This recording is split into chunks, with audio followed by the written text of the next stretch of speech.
Right now we have, it's like 13.7 or 30, was it 13.7 trillion? What the fuck are you talking about? I'm gonna do this wrong. I'm gonna cut that really quick. Hold on.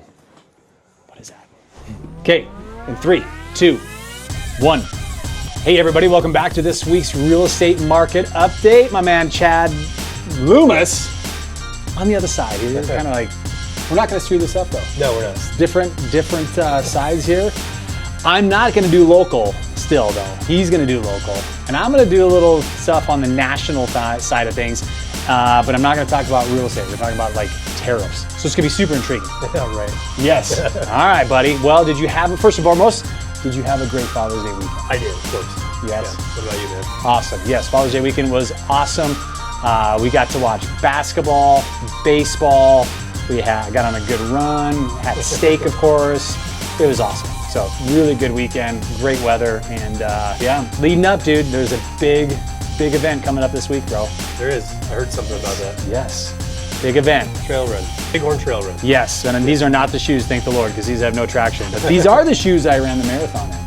So they did me well, But yes, the Bighorn 52 is coming up Saturday. I'm telling you. You got the option to run a 13, the 50, or the 100. You just stuck in the middle somewhere. 52, bro. Here we go. Yes. So I'm not crazy enough to think that I can do the 100, but I'm dumb enough to think that I don't have to do the 32. So I don't know. But I got a good buddy, Eric. He and I have been training, and I will tell you, he gave me some great advice today, but I'm not sure if it's really good advice that I should repeat to my wife. He says, you don't run the 52. You don't run it. You survive it. You survive it. Just don't die. Exactly. So the theme is just don't die on the 52. So I'm not going to tell Kate this, but yes, I'm not sure if that's always good. That's good advice. Don't die, but I'm not sure if that's the best motivation that I can be talking about. So, all right, I'm sure you'll be fine.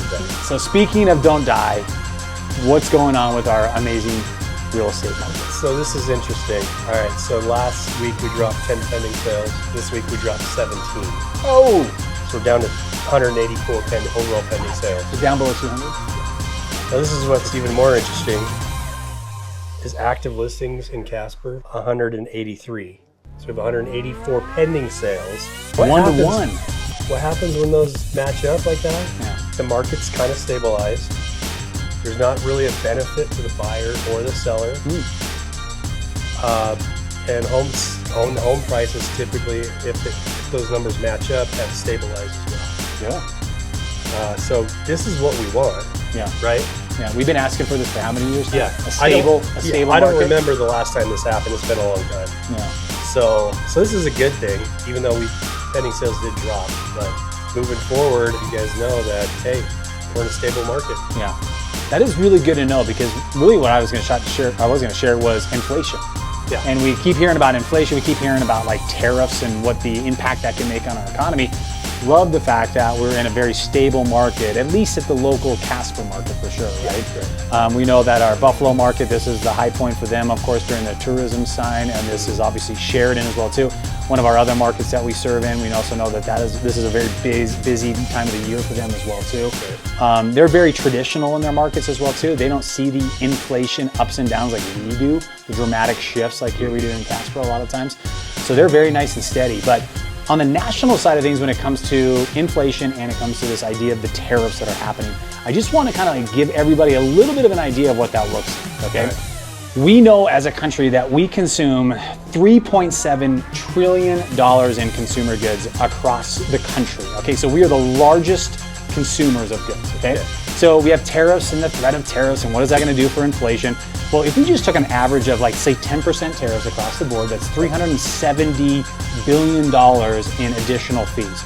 Right now, we have inflation rate at 2.5%. That would add about 1.2% to our inflation rate, which put us up at 3.7.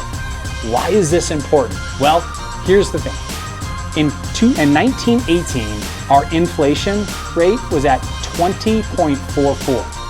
That's high. Wow. When we think at 3.7, that's not that high. When you look at 2022, inflation was at 8.01%. Now that's high. So at 3.7, it's not as high as we might anticipate it being, and detrimental, so to speak. Now, don't get me wrong. Nobody wants to pay more for milk. Nobody wants to pay more for eggs, and heaven forbid we have to do that for toilet paper as well, too, right? But we're talking pennies. Yes, something that is very much in the, like, we're gonna be okay, right? And so when you're thinking about inflation, when you're thinking about all of this stuff, it's not like affecting us maybe at the rate of what maybe you're hearing on the news. So relax, it's okay. If you look across the board too, like our average inflation rate needs to be right around, like the government would love it at 2%. That's actually a really healthy economy. But we're averaging around 3.10. So we're right in that ballpark right now. So don't worry about it, don't freak out, things are good. We have a stable market in Casper, and it is still a great economy that's going on out there, even if we have the threat of some tariffs being implemented. So the long-term thing is gonna be great. It's gonna be awesome and amazing for America as we do that, as we go through this. Right now, we might feel just a little bit of a crunch, but it's okay. It's okay. Don't die. We're not gonna die. I'm not worried if eggs go up 6 cents. Yes, I agree. Okay, so maybe that was out of context. Don't die in the race, and just don't die in life. That's not a good thing for anybody. That's not beneficial for anybody. So, all right, Chad, that's all I got, man. All right, well, that's great. I hope you do well in the race. Thanks, buddy. I'm cheering you on, man. Thanks, man. I will. I'm excited. I'm excited to get through this, man. Lots of training, and You've been hustling hard. so here we go. June 22nd, the big day. Whew, there we go. All right. Well, you guys have an awesome rest of your week. Thanks for joining us, and we look forward to the next opportunity to get in front of you.